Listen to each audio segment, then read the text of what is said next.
Kutoka 12 mistari yake ya 13.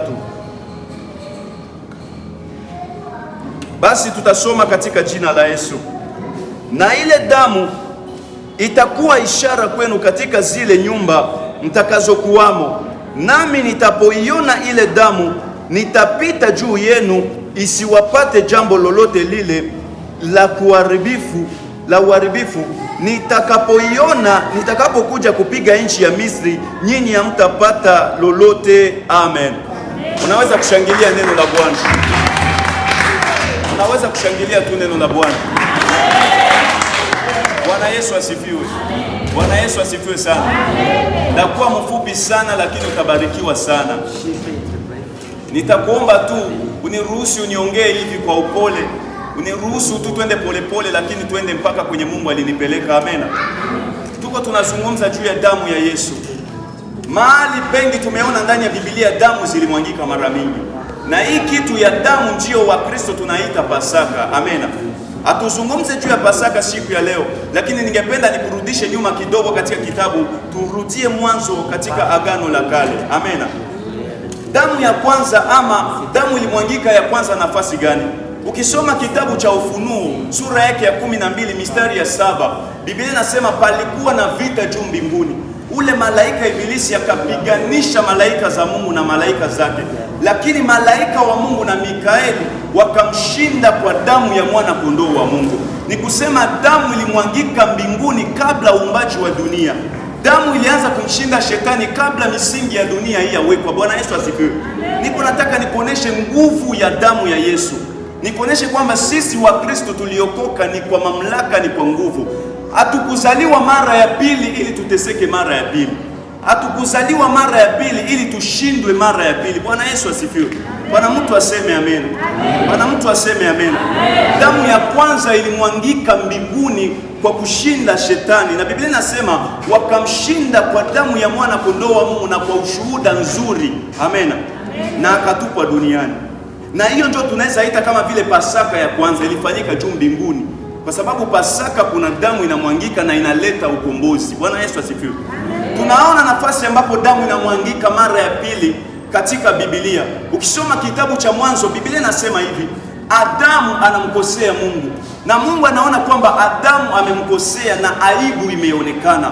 Biblia inasema Bwana akakamata mwana kondoo, akamchinja, akaficha damu, akaficha mwili, akakamata ngozi ya kondoo, akafunika Adamu ili utupu wake usionekane. Bwana Yesu asifiwe. Bwana Yesu asifiwe.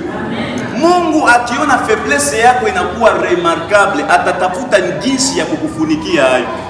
Mungu anatupendaka kwa nivo yenye ukifanya makosa na ukirudia kwa miguu yake, anaweza akakufunikia isionekane juu roho fulani isiharibike juu yako. Sana sana mtumishi wa Mungu, kama uko na agano na Mungu, unaweza ukaanguka na ukarudi na watu hawajui, lakini Mungu atakufunikia ili roho ambazo zilikuamini zizidi tu kwenda mbinguni. Bwana Yesu asifiwe. Bwana Yesu asifiwe sana. Biblia inasema Daudi akamkamata Bathsheba mke wa Uri, akazini naye na akampatia mimba na akaua Uri. Lakini Mungu akasema Daudi ni mtu sawa sawa na roho yangu, sababu alijua kushuka na kuambia damu ya Yesu mtakase, na Bwana akafunika ile aibu na akasema tu huyu mtu ni mtu sawa sawa na roho yangu. Angalia tu maisha yako kabla sijafika mbali. Waangalia ni vingapi vibaya vya ushafanya, Mungu anakufichia tu aibu. Ingelikuwa wanadamu wanatoshanaka mwokovu, ingekuwa sasa hivi ungali mkanisa. Ingelikuwa wanadamu wanasemaka huyu afai, ingekuwa sasa hivi ungali mkanisa. Ingelikuwa tuko kama vile agano la kale kwenye ukifanya dhambi na bulongo inapasuka unakufa, ingelikuwa sasa hivi ungali mkanisa. Mara ngapi tumemkosea Mungu? Mara ngapi tumeenda kinyume ya mapenzi ya Mungu? Biblia inasema Wakristo ni kama vile wana punda ambao Yesu Kristo atapanda juu yetu, tunampeleka hadi Yerusalemu, tunampeleka popote ulimwenguni. Lakini mara ngapi wewe umeaibisha ile kazi ya mwana kondoo wa Mungu? Niposa wa Filipi 3:18 Biblia inasema hivi: nao wamekuwa maadui na wamekuwa maadui wa msalaba. Uko mtumishi wa Mungu unafanya kazi ya Mungu na uchafu, uko adui wa msalaba. Uko mtumishi wa Mungu uko natia mkanisa na uweni mchawi, uko adui ya msalaba. Uko mtumishi wa Mungu na kuteta ndio kazi yako, uko adui wa msalaba.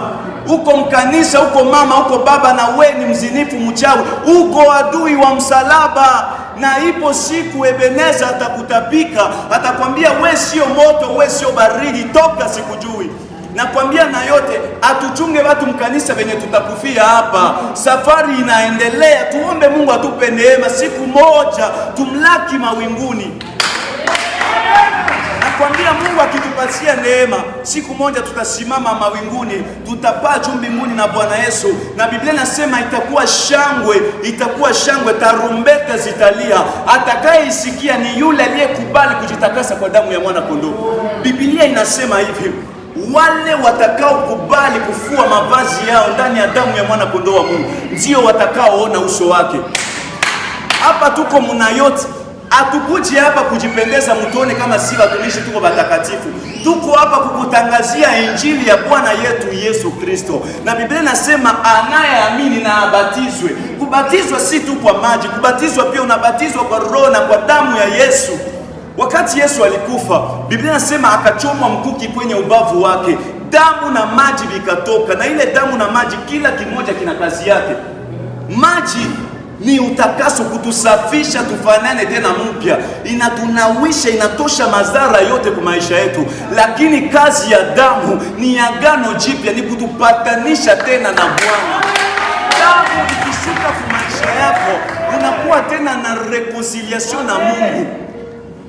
Maji nilitoka mubavu ya Yesu ilitusukula tupate kibali mbele ya Baba, tuonekane tu kwanza.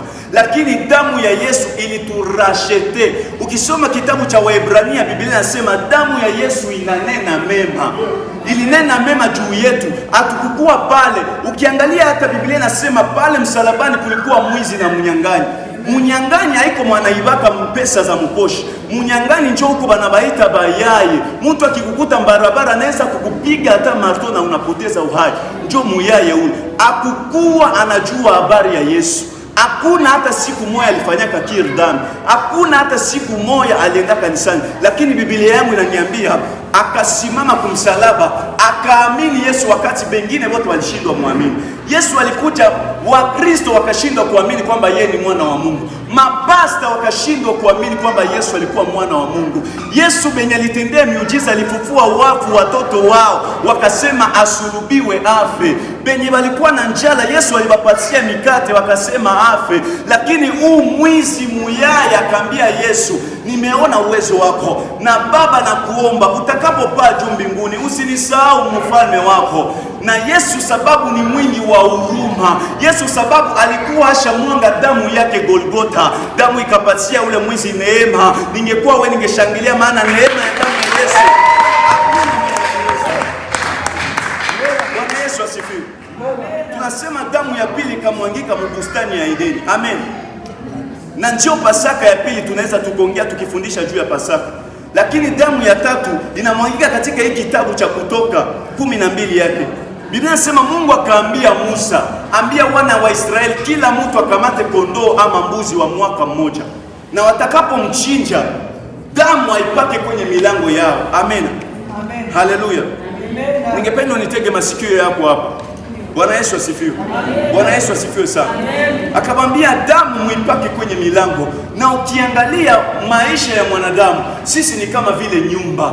Yesu anasema niko mlangoni ninabisha wote. Atakaye nisikia afanye nini, afungue nifanye nini?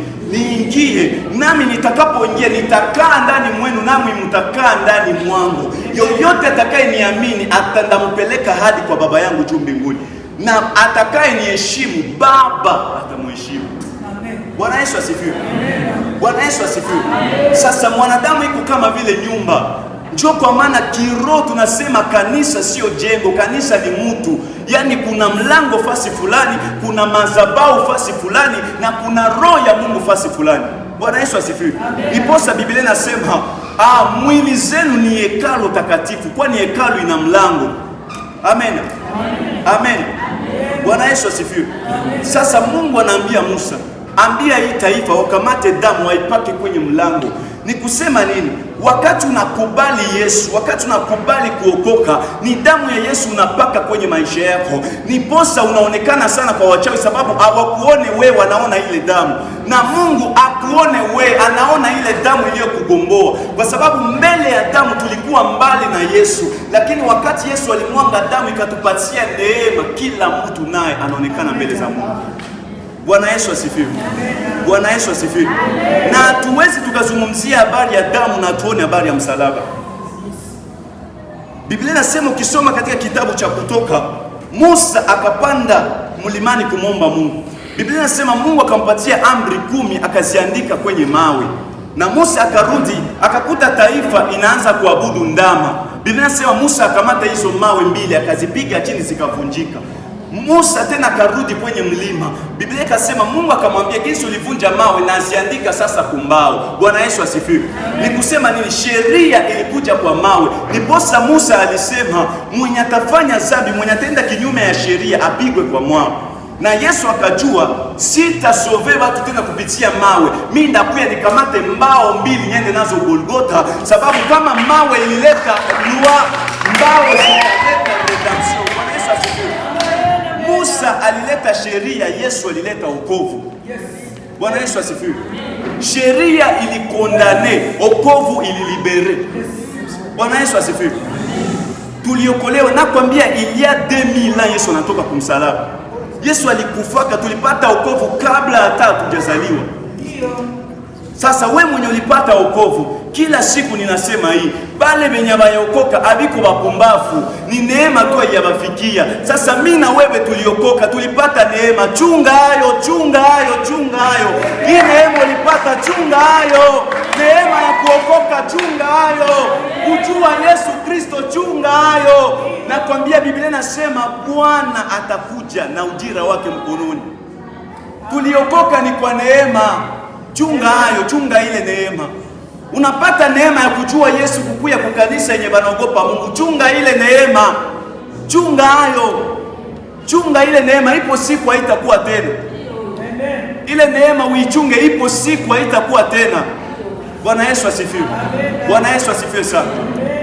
Na sheria ya Musa, Biblia inasema Musa mwenye alikuja kwa mawe, Musa mwenye alikuja na sheria, aliposikia hasira akafungua udongo ikameza watu. Lakini Yesu aliyekuwa na neema, aliposikia hasira, Biblia inasema udongo ikapasuka, kaburi za watakatifu zikafufuka, wakafufuka. Bwana Yesu asifiwe.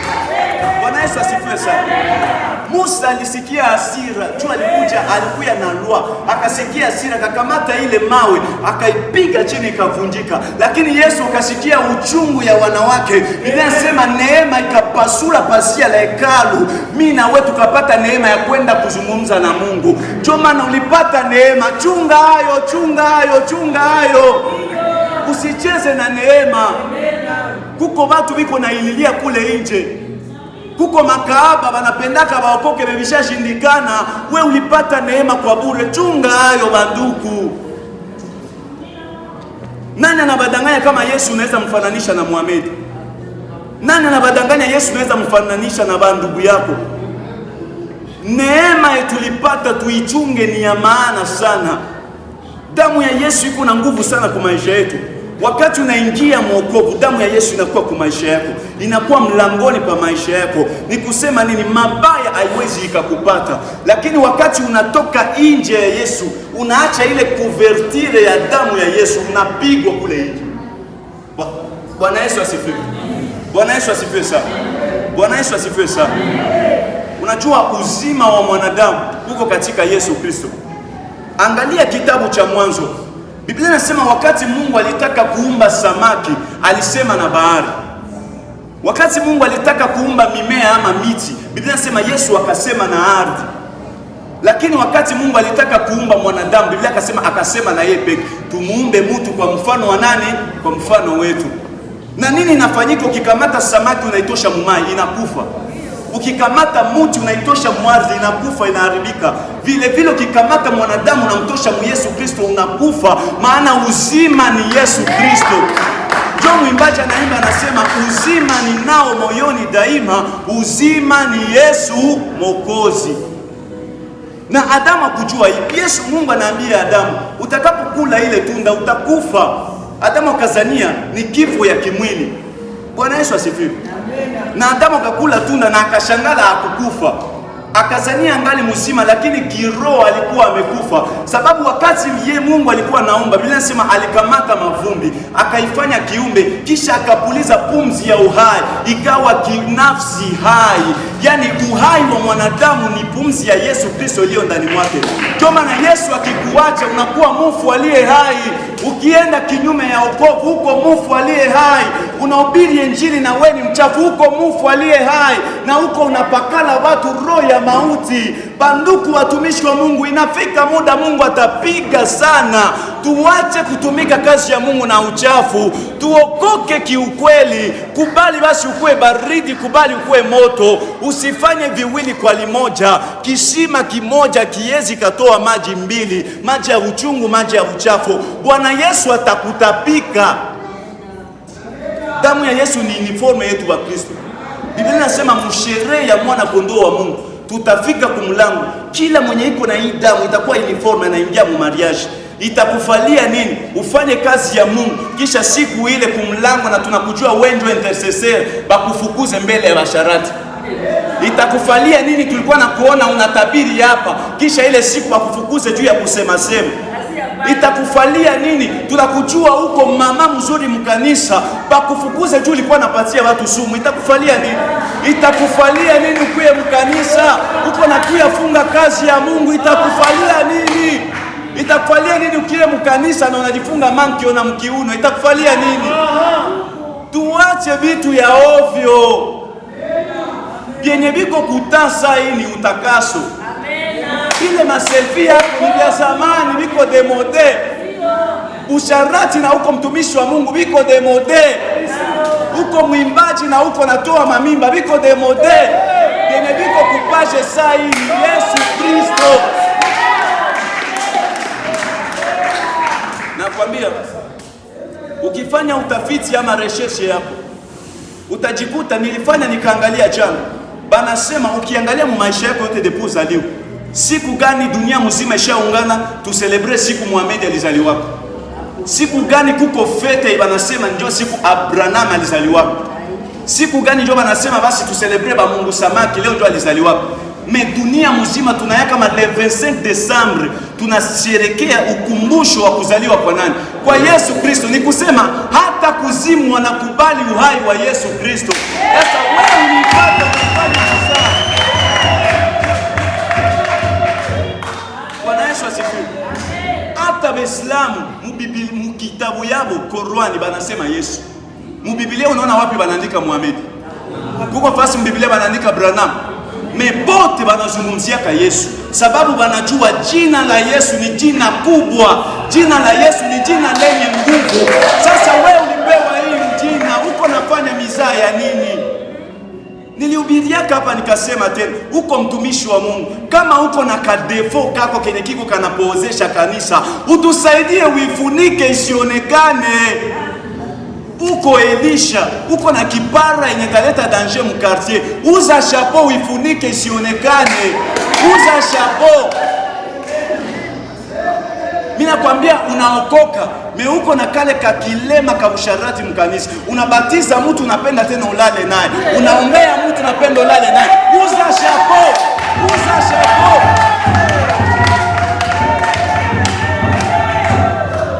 Unaongoza watu mkikundi. Mewe tena njoo kuna balomba manimero, unaanza batumia ma message, unaanza waambia bakutumia mafoto zako na uvala. Uza chapeau, uko na rudisha kazi ya Mungu. Uza chapeau. Uko mama mkikundi ya mama, mewe njoo wakutetaka wengine. Alibeba mimba kwanza, ona hivi atazala kilema. Uza chapeau. Uza chapeau. Tunawafundisha neno la Mungu. Batumishi shie peke tena tunabaforce muingie katika zambi. Mtu anakuja na kufanyisha kile dhambi, mimi nakuombea unapona, kisha kesho mimi ndio nakufuata tena, naanza kuambia vitu vya vina maana, naanza zaraulisha tena kanisa. Unakuja mgeni mkanisa, kisha apre kanisa mimi nakufuata tena, nikwambia mabaya kanisa. Uza chapeau, uza chapeau. Uza chapeau. Watumishi wa Mungu watapigwa sana kushinda kondoo. Na hakuna kitu kibaya kama vile ujitie kuhuduma yenye iko yako. Unajua ukikuya mkanisa, Unajitia kuhuduma, tuseme par exemple baba yetu ni bishop na mimi niko mwinjilisti. Mimi nakia kwa kanisa, jua munijue mimi najipresenter nasema na mimi niko bishop. Unanipa ile mafuta ya bishop. Siku Mungu atapiga babishop na mimi atanipiga na babishop. Siku baba atahukumu wa bishop na mimi atanihukumu mbabishop. Ndio maana nakwambia kubali kenye Mungu alikupatia, uza chapeau, usionekane na defo, uza chapeau. Na utakaso haiko ya batumishi tu, utakaso ni ya kanisa mzima. Utakaso inapasha kuwa asili yetu. Kila siku si Biblia inasema na watakatifu wazidi kujitakasa. Hata kama unajua uyafanya dhambi, jitakase. Juu damu ya Yesu tunairenouveler alliance kila siku. Kila siku. Ukitoka ndani ya Yesu hauna uhai. Ukitoka ndani ya Kristo uzima wako umekufa. Ndio maana Biblia inasema kushirikiana kwa ndugu kunaburudisha moyo. Kwa nini? Sababu anajua unaweza kuwa unapata problem, lakini ukikuya mwa hiki kikundi sawa atasema mpokee na wewe ile neema tena na kulokalize. Ndio maana ajitengae na wenzake, utafuta maisha yake mwenyewe. Damu ya Yesu ni ya maana sana. Damu ya Yesu ni ya maana sana. Damu ya Yesu inashinda ya kondoo. Napenda sana kitabu cha Walawi, Biblia inasema hivi, mnapochinja nyama, mnaweza kula kila kitu, msikule damu yake. Maana ndani ya damu yake kuna uhai wake. Ni kusema kama damu ya ng'ombe kuko uhai wa ng'ombe, maana yake ndani ya damu ya Yesu kuna uhai wa Kristo. Ndio maana Yesu anasema asiyekula mwili wangu na kunywa damu yangu ana uhai.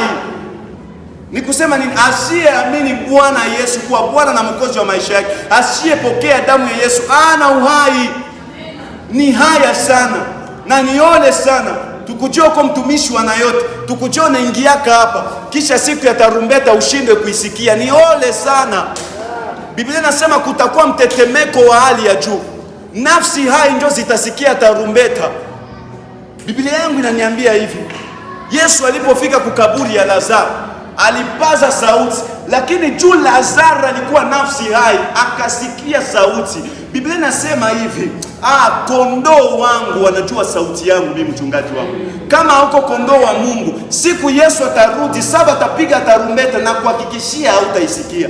Uko naishi maisha ya dhambi, tarumbeta hautaisikia. Nakwambia mimi sikukondane tu juu ya dhambi zako. Nakwambia kungali neema ya Golgotha juu ya kanisa hili. Napenda sana watumishi wa kanisa hili na napenda sana Mungu wa kanisa hili, maana ni Mungu wa rehema na ni Mungu wa neema. Ndio alinituma nikwambie siku ya leo, rudi Golgotha, rudi magotini, waambie Baba, nilikuwa mimi naanza toka, lakini mimi nakimbia, mimi narudi tena mbele zako Ebeneza. Baba atupatie neema. Bamama bababa biko hapa, Mungu atupatie neema. Kuingia mkanisa ya Mungu na uko navuta ni vitu vya zamani vya ovyo. Inafika wakati watu wataanza pata sirkui hapa kwa madhabahu. Inafika wakati unatoka fanya usherati na kuya. Inafika wakati watu wataanza anguka hapa na sirkui. Inafika wakati uko nakuya hapa na unafiki. Mimi nakwambia kitu mimi najua. Juu niongoze ibada, unajua ni utakaso ya yeye mimi nafanyaka. Mimi naacha kitanda, mimi nalala chini parce que mimi najua maana ya damu ya Yesu, mimi najua samani ya damu ya Yesu. Abacheze yake mkazi ya Mungu. Abacheze yake mdamu ya Yesu. Utakufa bure. Kama damu ya Yesu ina uwezo wa kuleta uzima, ujue kama kukosa damu ya Yesu ina uwezo wa kukuletea mauti mu maisha yako. Musa mwenye alikuya na sheria, Biblia inasema alileta amri 10, watu wakazishinda kwa sababu zilikuwa nguvu sana, lakini Yesu mwenye neema akazisintetize zote, akazifanya moya upendo. Penda Mungu wako jinsi unajipenda na upende jirani yako jinsi unajipenda. Amri zote, usiue. Hawezi uwa jirani yako kama unampenda. Hawezi teta jirani yako kama unampenda. Amri zote za kwanza 1, 2, 3, 4 utakuta nazungumza juu ya Mungu. Umpende Mungu wako na moyo wako wote, usiabudu sanamu, usiwe na miungu mingine. Yote inakuambia upendo wako wewe na Mungu. Na ingine inasema usiue, usizini, usitamani. Yote inakuonesha mwizi wa huku na mwizi wa huku. Ndio maana Yesu bakamtundika, bakatia muti moya kutoka chini kwenda yulu. Yani ni kusema nini? Wewe kwanza umpende Mungu wako na moyo wako wote, kisha umpende jirani yako, hata kama ni mwizi, hata kama ni Mnyarwanda, hata kama ni Murundi, hata kama ni Mkongomani, hata kama ni Muganda. Umupende jinsi unajipenda wewe. Ukabila inatoka wapi mkanisa? Chuki inatoka wapi mkanisa? Masengenyo inatoka wapi mkanisa? Sumu zinatoka wapi mkanisa? Vita inatoka wapi mkanisa? Uko apiganisha mtu mwenye hata kufa hawezi mramplace. Uko nafanya kazi bure. Uko napiganisha mtu mwenye hata iko hawezi fanya vile anafanyaka. Uko nafanya kazi bure. Hakuna mtu mwenye aliitaka mwenzake, ni Yesu ndio aliitaka watu. Ukijikuta mkanisa unapiganishaka wengine, maana haujui mwenye alikuita. Bangle banasema jealousy is for the weak. If you are jealous, you are weak. La jalousie c'est pour les faibles. Kama ungali unasikilianaka wivu, inamaanisha wewe ni mdhaifu. Acha nikwambie kitu. Nikishimama hapa, hata pastor ni mrefu, akisimama kule kumulango ndamuona kakidogo juu iko mbali na mimi. Bwana Yesu asifiwe. Lakini nikimsogelea ndio ndaona ukubwa wake. Unapokuwa mbali na Yesu, unamuona kwamba ni mdogo, anafanya vitu ya kidogo. Unapomsogelea Yesu, when you come closer to Jesus, you realize that Jesus is bigger than your whole family. Nakwambia, ukikuya unasogelea Yesu ndio utajua ukubwa wa Yesu. Ungali unapitia venye uko unapitia juu uko mbali na Yesu. Ungali au ya decide kuingia muutakaso, ungali hivi au ya kamata decision. Benye walikuwa huku chini walikuwa naona Yesu wanasema haiko mwana wa Mungu. Mwizi mwenye alisogelea Yesu kwa karibu akasema, Baba utakapopaa kwako usinisahau. Aliamini Yesu wakati hakuna mwenye alimwamini. Wewe mwizi unaamini Yesu mwenye hana manguo, mwanaume wa 33 za hana manguo. Mwanaume wa 33 za iko pale, na Yesu alielewa akawaambia, msinililie mie, mujililie nyie. Mbele kwanza ufatani na problemu ya mwenzako, angalia kwanza maisha yako iko ae. Unaikalia maisha ya mwenzako, wewe yako iko ae. Uko nasema watoto ya wenzako, wewe bako biko ae. Uko asema mtumishi mwenzako, wewe mtumishi yako iko ae. Wewe ndio ulimuitaka.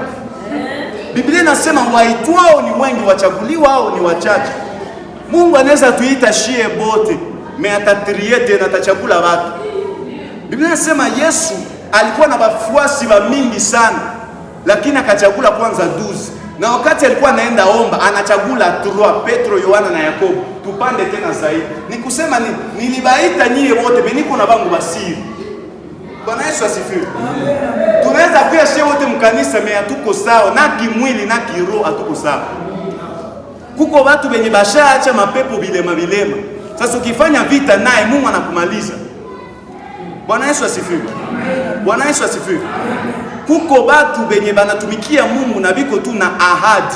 Mungu ashamwaidia, nitakufanyia hivi, utakuwa mchungaji mkubwa, utasimamia makondoo. Iko na ahadi. Na kuko watu banatumikia Mungu juu biko na agano. Agano ni tofauti sana na ahadi. Ahadi unaweza kufa na yatimilika, agano hawezi kufa na yatimilika. Na hata ukufa itatimilika tu kwa watoto yako. Abrahamu anakufa mwanzo, lakini mpaka Ufunuo bangali wanasema taifa la Israeli watoto ya Abrahamu. Ni kusema nini? Agano ya baba inafuata mpaka vizazi na vizazi. Mabaya yenye uko napanda leo watoto yako wataivuna kesho. Chuki yenye uko napanda leo ni heritage kwa watoto yako. Uko naona mgeni anakuwa na vicha chakula, watoto yako watakuwa vile vile mmabunyumba. Penda jirani yako kisi unajipenda. Bwana Yesu asifiwe. Bwana Yesu asifiwe. Uko natumikia Mungu kwa njia mubaya, watoto yako wataherite vile. Bwana Yesu asifiwe. Bwana Yesu asifiwe sana. Biblia inasema Mungu akaambia hivi, Adamu, kwa sababu lisikia sauti ya mwanamke, ardhi inalaaniwa. Na Kaini hakujua, analeta tu mazao ya ardhi, kumbe lilaaniwa juu ya nani? Juu ya baba yake. Leo watoto tunateseka sana juu ya maproblemu ya wazazi. Biblia inasema Noa ndio mzazi, analewa, manguo yanabakia butupu. Sasa kana mtoto tu anakuwa anajiingilia, anaona Noa sana lamuka na laani watoto yake kizazi yote ya Kanani. Shie watoto tunapata maprobleme juu ya bazazi. Sasa we kesho utakuwa mzazi, panda mema juu ya watoto yako, panda mazuri juu ya kizazi chako. Usipende watoto yako bahangaike kesho juu ya byako binyo kunafaa sai. Ndio maana Biblia inasema mzazi mzuri ni mwenye anaoneshaka watoto yake maadili ya Kikristo na bangali watoto. Tuko na wazazi, napenda sana wakati yetu ya zamani. Tulikuwa unazaliwa hauna cha kusema, unapasha enda kwekodime, uitike ukatale. Na ninaumizwa sana kuona mafundisho ya kichawi imeshaingia mu makanisa.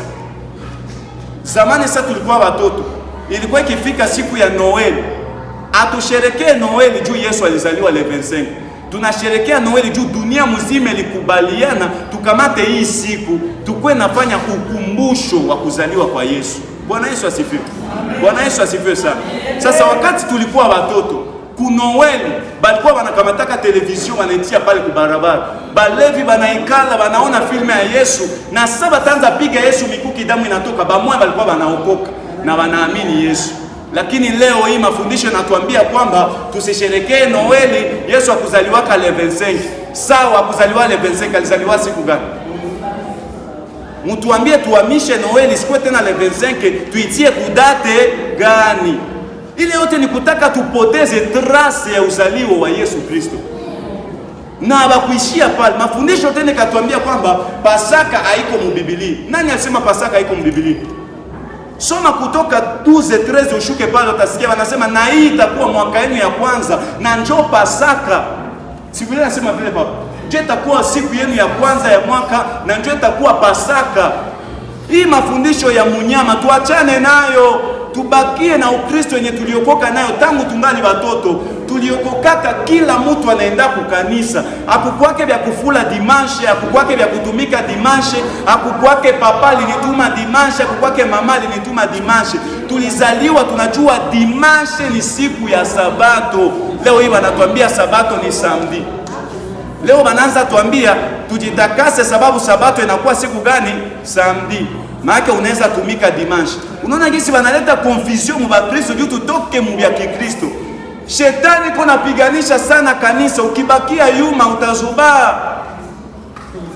Unajua tunaweza kubali bacheze na kuzaliwa kwa Yesu, sababu haitusaidie sana kanisa, lakini hatuwezi kubali bacheze na kufa kwa Yesu. Juu njoo wokovu ya kanisa, kwa kupigwa kwake tumeokolewa. Hawezi tosha Pasaka.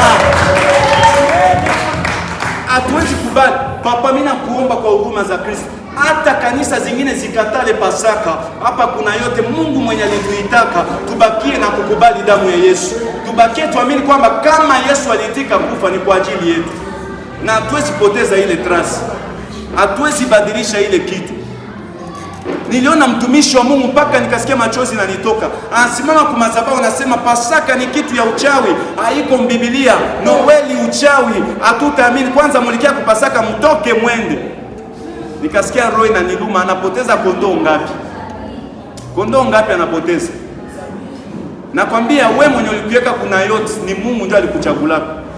Mungu mwenye alikuletaka kumiguu ya baba yetu na akakuleta kwa batumishi ya Mungu wa Papa Flavier, Papa Apotre Joel, batumishi ya Mungu wenye viko hapa mama yetu. Mungu alifanyaka jambo jipya na jambo jema sana, sababu mu makanisa zenye mimi na yu hapa mu Uganda, kanisa yenye ngali nafundisha utakaso ni na yote. Kanisa yenye batakwambia ukitaka utoke mezambi hatuitaki hapa. Zambi hatuitaki hapa. Hivi vyako vya kukia mkanisa kuna pendo waangushe batumishi ni vitu ya zamani. Havina, ni vitu vyenye kuwa outdated, havina maana. Masumusumu kutilia mtu mikro, masumusumu na salimia mtu ni vitu ya ovyo. Na tunakutangazia sasa hatutakufa. Hakuna mwatakufa. Wewe utatupatia sumu, uko nadhania utaozesha mafafa. Tuko na Mungu mwenye alipana uhai wake juu tukue mzima. Utakoma na utakoma na utakoma. Na mimi nakwambia hili tangazo kwako wewe kama unafanyaka hivi. Inafika muda Mungu atakupiga, apige kizazi cha kwanza, kizazi cha pili, kizazi cha tatu, aende mpaka kukiaine kama hutatubu. Huko mchawi na pia muna yote, inafika muda Mungu akupige kizazi ya kwanza, ya pili, ya tatu, ya nne. Kwanza leo baba aliniambia, sanda maliza ubiri, tutasimama na tutaomba hii maombi. Mungu apige bapana masumu, apige bachawi, abapige kabisa na baonekane hadharani. Na bataonekana hadharani. Bataonekana. Ni kusema nini? Kama uko hapa na unazania tuliokokaka kwa muzaa, leo ndio utajua kama tulikokaka kwa muzaa.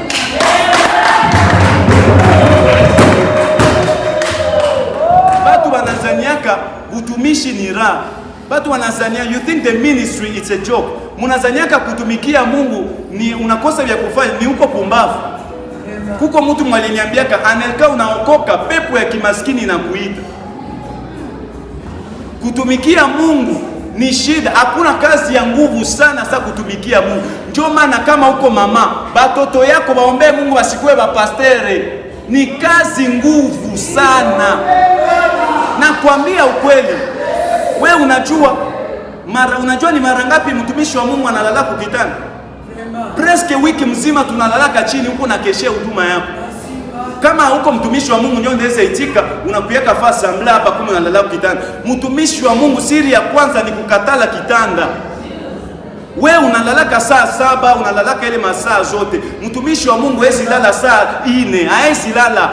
Iko na saa yake, Mungu atamlamusha omba. Analala tena kidogo anamlamusha omba, ndio mtumishi mwenye aliitwa. Mtumishi wa Mungu, wewe unazania kufunga seke ni muzaa. Musemene moya huko Mungu anakushurutisha ufunge 7 jours, wewe uko naita muzaa. Wewe unazania mimi nagonda hivi juu sikulake. Wewe unazania niko hivi juu sipendi kula. Familia yangu yote wananenepa, si papa anabajua. Unazania niko hivi juu sijui. Tunajua uitu ni kazi kubwa sana. Tunafunga tunaenda kumilima, mie niko na kazi. Mercredi mimi nakuaka hapa kuomba, vendredi mimi nakuya hapa kuomba, na samedi mimi nakuya hapa kuomba, na dimanche tena niko hapa. Unazania sina akili? Kazi ya Mungu usicheze nayo. Mtu mwenye Mungu alimuita, achana naye. Biblia inasema wakati tu Aruni na Miriam walisema Musa, Mungu akabapiga ukoma. Bwana Yesu asifiwe.